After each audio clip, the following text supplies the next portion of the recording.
انسان وہ اپنی توبہ پہ پکا رہ سکتا ہے جو مایوس نہیں ہوتا۔ مایوسی کا شکار ہو جائے تو پھر انسان گناہ کی طرف پلٹ آتا ہے، کیونکہ مایوس ہونا اللہ تعالیٰ کی رحمت سے یہ بہت بڑا گناہ ہے۔ اللہ رب العزت قرآن مجید میں فرماتے ہیں وَمَن يَقْنَطُ مِن رَحْمَةِ رَبِّهِ إِلَّا الضَّالُّونَ۔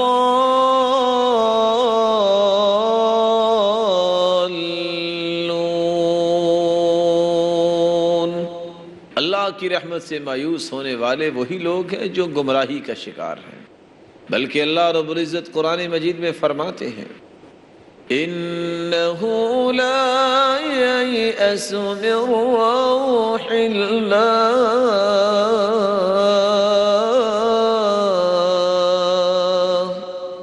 إِلَّا الْقَوْمُ الْكَافِرُونَ۔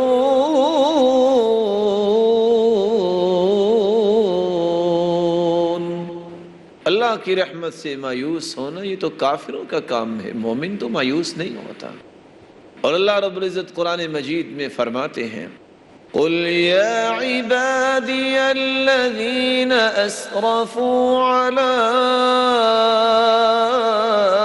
أَنفُسِهِمْ لَا تَقْنَطُوا مِن رَّحْمَةِ اللَّهِ إِنَّ اللَّهَ يَغْفِرُ الذُّنُوبَ جَمِيعًا۔ قُلْ يَا عِبَادِيَ الَّذِينَ أَسْرَفُوا، اے میرے پیارے پیغمبر صلی اللہ علیہ وسلم میرے بندوں سے کہہ دو جنہوں نے اپنی جانوں پہ ظلم کیا ہے، لا تقنطوا من رحمت اللہ، اللہ کی رحمت سے مایوس نہ ہوں، اللہ سارے گناہوں کو معاف کرنے والا۔ بلکہ عبداللہ ابن عباس رضی اللہ تعالیٰ عنہ فرماتے ہیں رسول اللہ صلی اللہ علیہ وسلم نے فرمایا الشرک باللہ والإیاس من روح اللہ والقنوط من رحمت اللہ، الکبائر کبیرہ گناہوں میں سے یہ گناہ ہیں الشرک باللہ، شرک کرنا، والإیاس من روح اللہ، اللہ کی رحمت سے نا امید ہونا، والقنوط من رحمت اللہ، اور اللہ کی رحمت سے مایوس ہونا۔ رسول اللہ صلی اللہ علیہ وسلم نے فرمایا من قال استغفر اللہ الذی لا الہ الا هو الحی القیوم واتوب الیہ ثلاثا، جو شخص 3 مرتبہ یہ کلمات کہہ دے استغفر اللہ الذی لا الہ الا هو الحی القیوم واتوب الیہ غفر له ذنوبه وان كان فارا من الزحف، اگر وہ بھاگا ہو جو کہ کبیرہ گناہ ہے اللہ رب العزت اس کے بھی گناہوں کو معاف فرما دیتے ہیں۔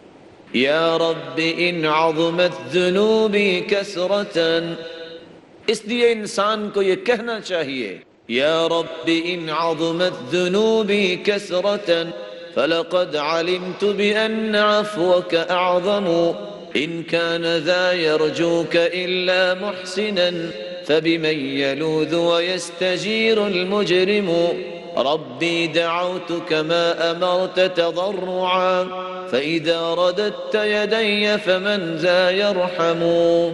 اے میرے مالک، اگر میرے گناہ بہت زیادہ ہو گئے ہیں تو میں جانتا ہوں تیری رحمت تو اس سے بھی وسیع ہے، اگر تو بھی میرے گناہوں کو معاف نہیں کرے گا تو مجرم، جرم کرنے والے آخر کدھر جائیں گے؟ ربی دعوتک ما امرت تضرعا، اے اللہ میں تجھ سے دعا کرتا ہوں، اگر تو نے میری دعا کو رد کر دیا تو میں کس کی طرف جاؤں گا؟ الہی عبدک الضعیف اتاک مقرا بالذنوب وقد دعاک ان ترحم فانت لذاک اہل وان تطرد فمن يرحم سواک۔ اے الہی میں تیرا کمزور بندہ تیرے پاس آ گیا ہوں اپنے گناہوں کا اقرار کرتے ہوئے، تو مجھے معاف کر دے، اگر تو نے مجھ پہ رحم نہ فرمایا اور تو ہی رحم کر سکتا ہے، اگر تو نے مجھے دھتکار دیا تو میں کدھر جاؤں گا؟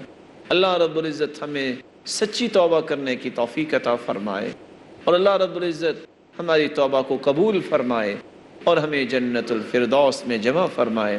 وآخر دعوانا ان الحمد للہ رب العالمین۔